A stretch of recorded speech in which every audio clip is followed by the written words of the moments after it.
Salam, selamat pagi dan salam sehat buat kita semua. Semoga hari ini lebih baik dari hari yang kemarin. Firman Tuhan di hari yang ke-158, tanggal 7 Juni 2025, diambil dari kitab Mazmur, pasal 103 ayat 2 dengan yang keempat. Kasih Allah, itulah perikop. Sebagai nats adalah sebagai berikut. Pujilah Tuhan hai jiwaku, dan janganlah lupakan segala kebaikannya. Dia yang menebus hidupmu dari lubang kubur, yang memahkotai engkau dengan kasih setia dan rahmat. Dalam bahasa Indonesia sehari-hari dikatakan demikian. Pujilah Tuhan hai jiwaku, jangan lupakan segala kebaikannya. Dia yang membebaskan nyawaku dari kuburan, yang melimpahi engkau dengan kasih dan belas kasihan.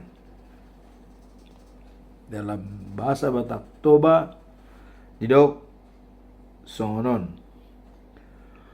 Puji majahoba aletondikku, jala nasa ngulukku.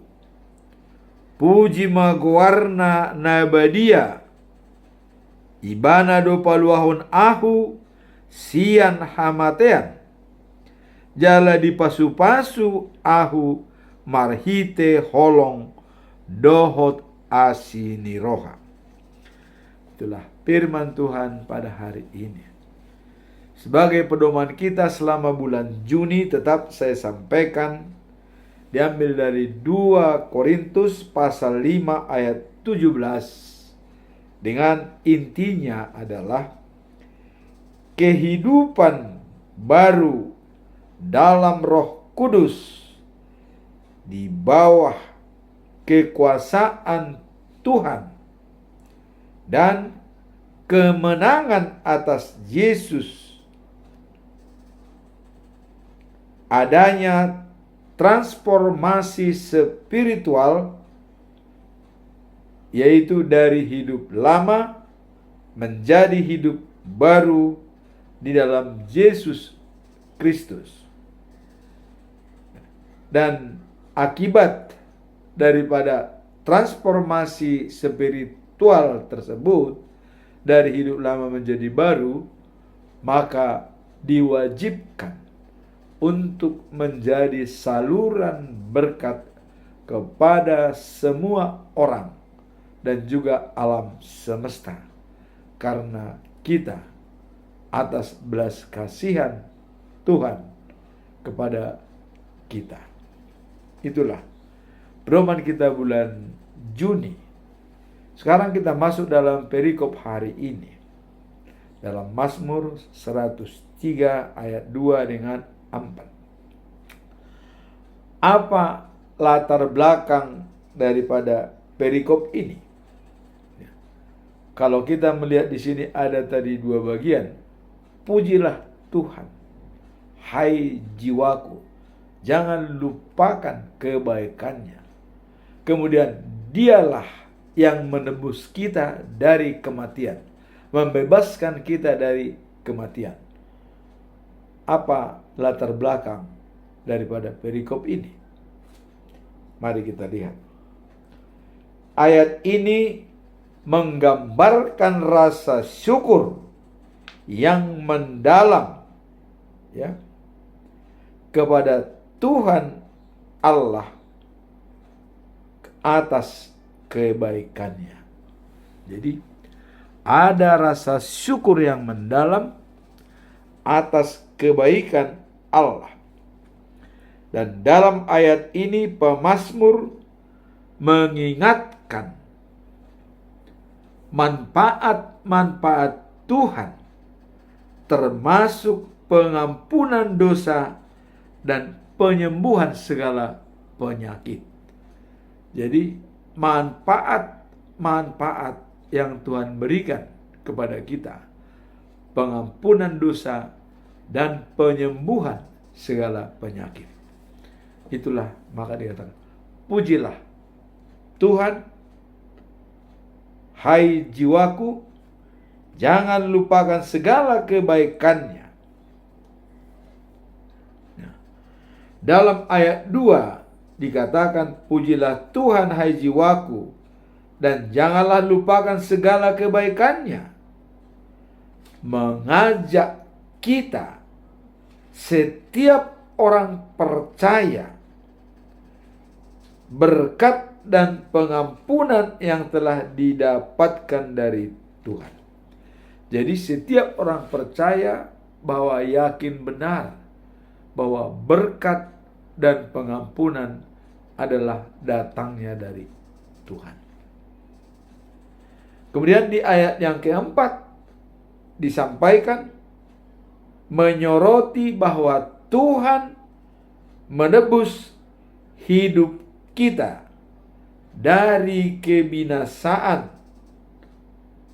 dan memahkotai kita dengan kasih, setia, dan rahmat-Nya. Kedua ayat ini menggambarkan kita untuk bersyukur dan mengandalkan Tuhan dalam hidup kita. Jadi bersyukur dan mengandalkan Tuhan. Seperti dalam Mazmur pasal 119 ayat 105 dikatakan, Tuhan pelita bagi kakiku dan terang bagi jalanku. Itulah kita mengandalkan Tuhan dan menebus kita dari kejahatan. Karena tanpa kedatangan Tuhan ke bumi ini, kita tidak tahu bagaimana nasib kita. Tetapi dengan kedatangan Yesus ke dunia, Dia sebagai role model, mati disalibkan dan bangkit, dan jaminan bagi kita bahwa kita pun seperti itu. Tidak dikuasai oleh kematian, tetapi kita tetap dibangkitkan karena iman percaya dan mengikuti Tuhan. Kalau kita lihat dalam Yohanes pasal 3 ayat 16 dikatakan, begitu besar kasih Allah akan dunia ini, sehingga Ia mengirimkan anaknya yang tunggal, supaya barang siapa percaya kepadanya tidak binasa, melainkan beroleh hidup yang kekal. Jadi kedatangan Tuhan Yesus ke bumi adalah untuk menebus kita dan untuk menjaga kita agar tidak jatuh dalam dosa dan tidak binasa, tetapi menjamin kepada kita kehidupan yang kekal. Itulah maka Yesus selalu mengatakan, akulah jalan, kebenaran, dan hidup. Tak seorang pun sampai kepada Bapa tanpa melalui aku. Yohanes pasal 14 ayat 6 jelas dikatakan, Dialah jalan, kebenaran, dan hidup. Tidak ada sampai kepada Bapa tanpa melalui. Maka di sini dikatakan Dia adalah penebus kita dan membuat kita berdamai dengan Allah melalui Yesus Kristus. Nah, kalau kita lihat pernyataan daripada Allah sendiri dalam surat Yehezkiel pasal 33 ayat 11, apa dikatakan? Allah tidak senang kalau kita mati dalam dosa, tetapi senang kalau kita bertobat. Allah mengampuni, maka kehidupan kekal akan kita terima. Itulah mengenai latar belakang daripada perikop ini. Sekarang apa tujuan daripada perikop ini? Ya. Mari kita lihat. Tujuan ayat ini adalah mengajak umat Tuhan agar selalu mengingat dan bersyukur dalam segala kebaikan yang telah Ia berikan, termasuk pengampunan dan penyembuhan. Jadi pengampunan dan penyembuhan. Penyembuhan ini termasuk merawat hidup kita supaya bisa semua dikatakan dalam alam bawah sadar dan alam sadar kita bisa bekerja dengan baik. Itu harus disembuhkan. Kalau alam bawah sadar kita tidak sembuh, kita tidak bisa menjalankan hidup dengan baik. Jadi pengampunan dan penyembuhan. Penyembuhan di sini adalah memberikan kesehatan yang prima bagi kita. Itulah penyembuhan alam sadar dan alam bawah sadar. Alam sadar kita adalah panca indera. Alam bawah sadar kita adalah jantung, ginjal, hati, semua perangkat-perangkat yang ada di dalam yang tidak bisa kita monitor. Hanya Tuhan yang dapat memonitor pergerakan daripada alam bawah sadar kita, termasuk hubungan otak dengan jantung. Jantung memompa darah dengan sepanjang pipa-pipa darah kita 195 kilometer menurut analis daripada kesehatan. Jadi semua panjang pipa-pipa darah kita dalam tubuh itu 195 kilometer. Coba dialiri setiap detik tanpa berhenti. Coba bagaimana hebatnya Tuhan merawat diri kita, merawat alam bawah sadar kita, bekerja 24 jam, tidak pernah berhenti, tidak pernah minta istirahat. Begitu dia istirahat, selesai kita. Itulah dikatakan tadi bahwa Allah akan memberikan penyembuhan dan pengampunan. Nah, dalam konteks ini, pemazmur berkata, "Pujilah Tuhan, hai jiwaku, dan jangan lupakan segala kebaikannya." Ini adalah panggilan untuk merenungkan setiap berkat yang datang dari Tuhan, baik yang berkat terlihat maupun tersembunyi. Berkat yang terlihat adalah dalam alam sadar kita, tapi berkat yang tidak terlihat itulah alam bawah sadar kita. Dengan kuasa Tuhan menggerakkan jantung kita, menggerakkan otak, menggerakkan hati, menggerakkan ginjal, menggerakkan limpa. Semua konsepsi sistem saling berhubungan antara yang satu dengan yang lain. Disinilah pemazmur bilang kita perlu merenung, maka mengucap syukur dalam segala hal. Dalam setiap hidup kita, kita harus utamakan mengucap syukur. Mandok mau lihat itu di bata, ala dilihat di hitang ngolu siganupari. Itulah yang perlu kita renungkan dalam hidup kita. Walaupun kita menghadapi kesulitan, tantangan, tapi kalau kita kembali merenungkan hal ini, kita tidak pernah akan mengeluh. Tidak pernah. Kita selalu mengucap syukur. Walaupun kita sulit mencari materi, uang, segala macam. Tapi kalau kita bandingkan dengan kasih Allah pada kita, dengan menggerakkan alam bawah sadar kita, tidak ada apa-apanya. Tidak ada apa-apanya kita. Disinilah, mari kita merenung kata pemazmur di sini. Dan ayat 4 dikatakan, Allah adalah yang menebus hidup dan dari kebinasaan. Jadi menebus hidup dari kebinasaan. Karena kita awalnya sudah jatuh dalam dosa. Dan itu harus diperbaiki. Maka kita berdamai dengan Allah melalui Yesus Kristus. Nah, dan memahkotai engkau dengan kasih setia dan rahmat. memberikan mahkota kepada kita, kasih Allah. Karena karakter Allah adalah kasih.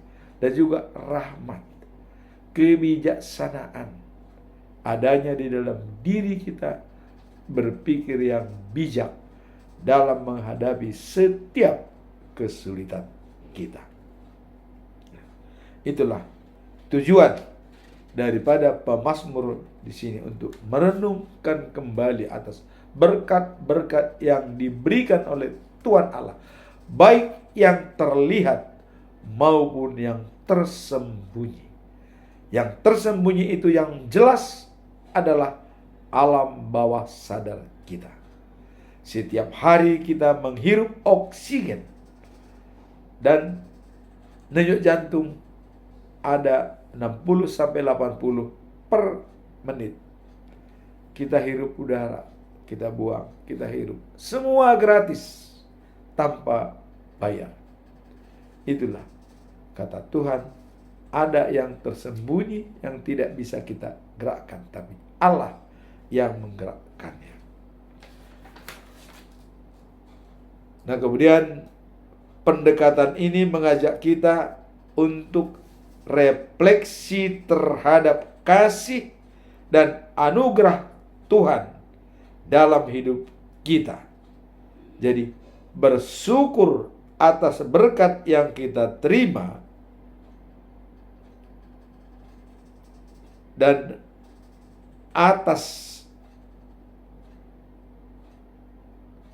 memperkuat iman. Jadi apabila kita hidup kita bersyukur atas berkat yang kita terima, itu akan memperkuat iman. Jadi memperteguh iman kita dan membangkitkan semangat dalam menghadapi tantangan hidup. Kalau kita putus semangat, kita susah untuk menjalankan hidup kita. Tapi kalau kita tetap punya semangat, apapun terjadi, semua bisa terselesaikan dengan baik. The motivation is spirit, the powerful pada kita.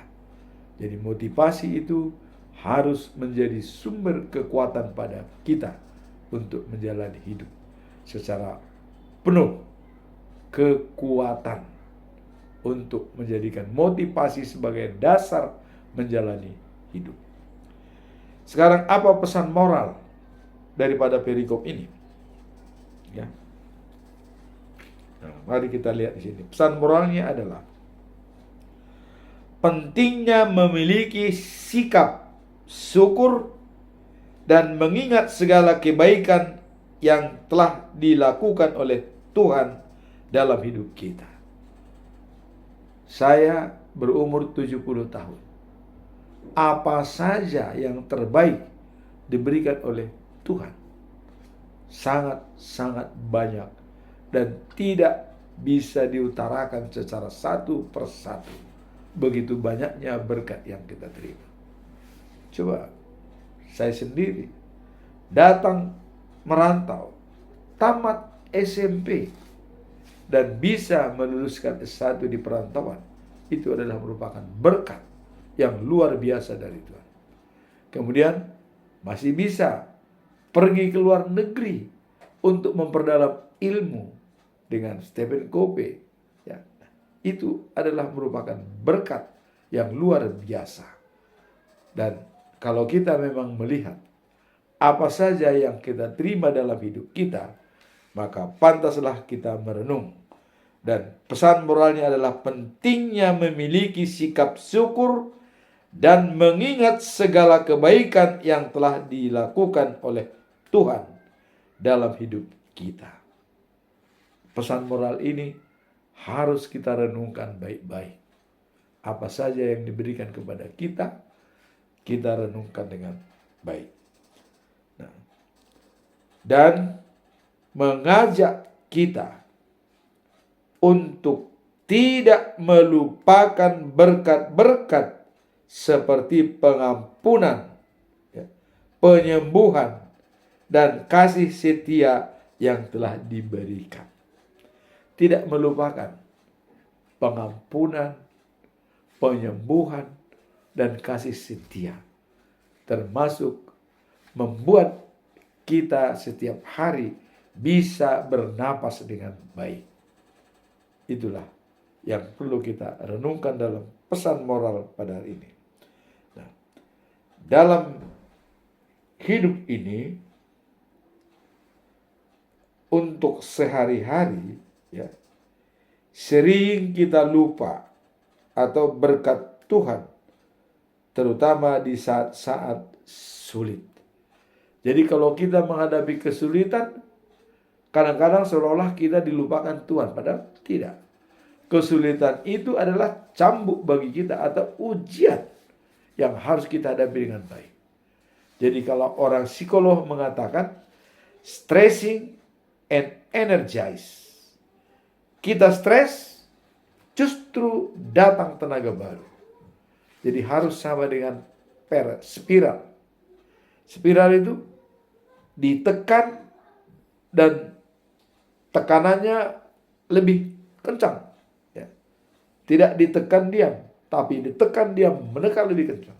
Jadi ini pun dalam hidup ini adalah stressing and energize. Kalau kita menghadapi stres, keputusasaan, justru disitulah semangat kita semakin timbul. Karena kita mengandalkan Tuhan dalam hidup kita. Sekarang kita masuk dalam implementasi daripada perikop ini. Apa penerapan atau implementasi daripada perikop ini? Ya, bahwa selalu mengucap syukur dan jangan melupakan kebaikan Tuhan. Dan Tuhan adalah sebagai penebus kita untuk memberikan mahkota yang terbaik. Apa implementasi atau penerapan daripada ayat ini? Nah, kita lihat bahwa ayat ini sangat relevan dalam kehidupan sehari-hari setiap orang percaya. Jadi kalau kita sudah percaya kepada Yesus, datang kepada Yesus, ayat ini sangat relevan dalam kehidupan sehari untuk mengucap syukur dalam segala hal. Nah, seperti ayat 2, selalu bersyukur atas kebaikan Tuhan. Ayat 4, Tuhan menebus kita dari kebinasaan. Kalau ayat 3 dikatakan mengampuni segala kesalahanmu dan yang menyembuhkan segala penyakitmu.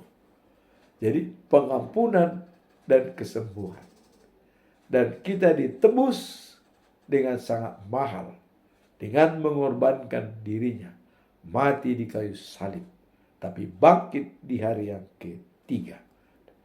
Implementasinya adalah selalu mengucap syukur. Nah, kalau kita lihat dalam 1 Tesalonika pasal 5 ayat 18 dikatakan mengucap syukur dalam segala hal, ya, lebih penting daripada korban bakaran, dan itu sangat dihormati oleh Allah. Dalam Mazmur 50 juga ayat 23 dikatakan, ya, mengucap syukur sebagai korban bakaran, Allah sangat menghormatinya. Dan orang jalannya jujur, keselamatan akan diberikan oleh Tuhan.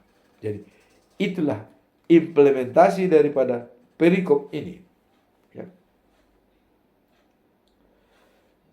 Jadi yang terbaik yang dikehendaki oleh Tuhan apabila kita dalam hidup ini mengucap syukur. Jangan mengeluh. Jangan berkeluh kesah yang konotasi negatif. Jangan putus asa. Semangat baru yang melampaui segala akal dan pikiran kita. Dan damai sejahtera Allah berada di tengah-tengah kita. Semoga dengan firman hari ini mengucap syukur dan jangan melupakan kebaikan Tuhan Allah sebagai menebus kita dari kebinasaan harus menjadi kewajiban bagi kehidupan kita sehari-hari. Semoga firman hari ini menjadi berkat yang kokoh pada diri kita untuk merenungkan alam bawah sadar kita bekerja 24 jam tanpa henti dikendalikan oleh Tuhan. Amin. Tuhan memberkati kita.